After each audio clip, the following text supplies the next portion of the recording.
নমস্কার বন্ধুরা, আজকে আমি বানাবো টক দই দিয়ে কলার বড়া। প্রথমে আমরা নিয়ে নিব কলা দুটো। কলাটাকে আগে মেখে নিব।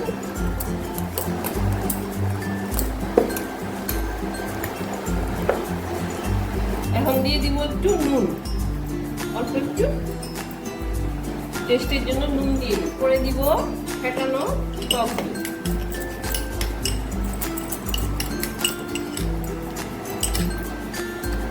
টক দই দিয়ে দিব আমরা 2 চামচ। তারপরে এখানে টক দই আর কলাটাকে ভালো করে মেখে নিব। এখন আমরা দিয়ে দেব আন্দাজ মতো চিনি। চিনি আপনারা যেভাবে খান কলা হলে ভালো হয়, আর কলা ও মিষ্টি সেজন্য একটু কম দিলেই ভালো চলে।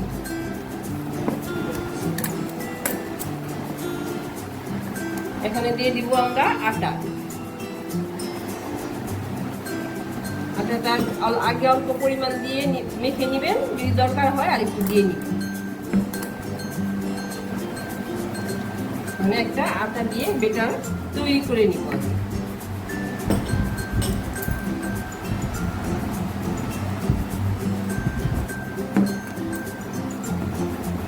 গ্যাসে তেল বসে গরম করতে দিয়ে দিলাম।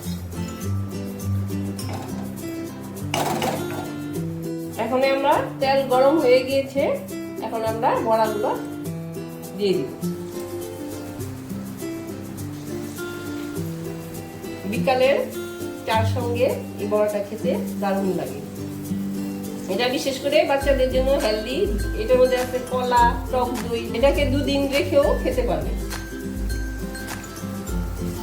বন্ধুরা, কলার বড়া রেডি হয়ে গিয়েছে।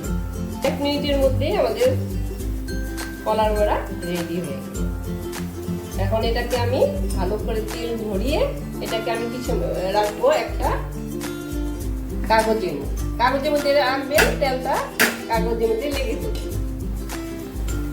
টিস্যু পেপারও রাখতে পারেন, যদি আপনাদের ঘরে টিস্যু পেপার থাকে। টিস্যু পেপারে রাখলেও যেটা এক্সট্রা তেল এই বড়ার গায়ে লেগে থাকবে এটা উঠে যায়। আর সেন্টে ঘর ভরে গিয়েছে। দেখেন বন্ধুরা, কত সুন্দর বড়া তৈরি হয়ে গেছে। এখন আর কয়েকটা আমি বানাবো, আমরা সবাই খাবো এটাকে। এই দেখুন আমাদের কলার বড়া রেডি হয়ে গিয়েছে। এটাকে ভেঙে দেখি, ভিতরে দারুণ সেন্ট, আর খেতেও দারুণ হয়েছে।